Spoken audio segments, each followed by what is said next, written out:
Your recommendations from a strategy, management, and operations perspective, considering the current pandemic scenario? Lyndon, thank you, Lyndon. I think that's a great question for the three of you. Nick, would you like to go first? Yeah, it'd be interesting, Lyndon, to know what your startup's about, because I think that could allow us to provide you with some more. I think you need to. I think you need to look at long-term value creation. I think it's a little bit too easy to get caught up in the short term. I think that what we're seeing at the moment is significant, rapid environmental turbulence going on. And if you're in a startup, you know, that's clearly something to consider. But actually, if you're in a startup, you're creating a business that hopefully is going to last for 50 years or 100 years or 200 years. And I think what that means is that what you need to be able to do is to focus on your long-term value creation, whilst at the same time considering what the new normal is going to look like. You know, I don't know what your industry is, but, you know, think about what is the new normal going to look like, and how do I respond to that operationally? Yeah. Thank you, Professor Nick. I guess I would add to that is, well, I get the strategic perspective is very important, because, you know, when we think about startups, they are in a space. I use Ansoff's model, right? It's a marketing model, like existing markets, existing technology, new technology, and startups often sit in that space of new markets and new technology. That's why they can be very disruptive in that sense. So it's that you have to have that forward-looking perspective, as Dr. Wake mentioned.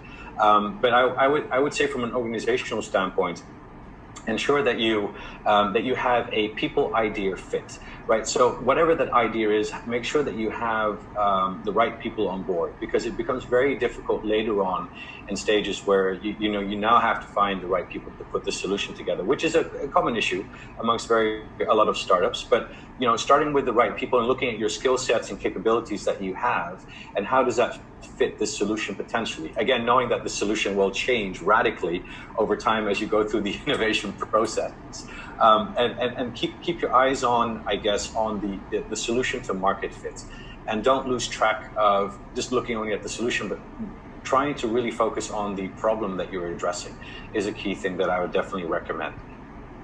Thank you, Professor Ali. Specifically relates to the pandemic, you know, I think one of the big challenges that early stage startups face is networking problems. I mean, you know, one of the things about being a startup entrepreneur is you need to keep shaking people's hands, you know, pressing the flesh, as we say. And of course, this is incredibly difficult in this context.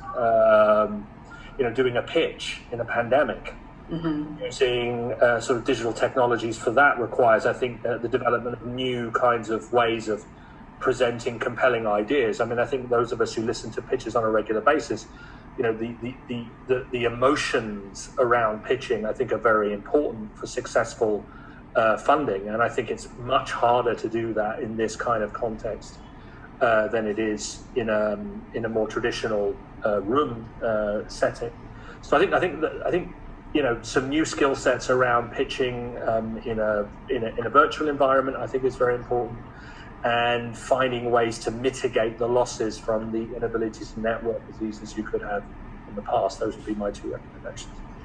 Thank you for all your inputs.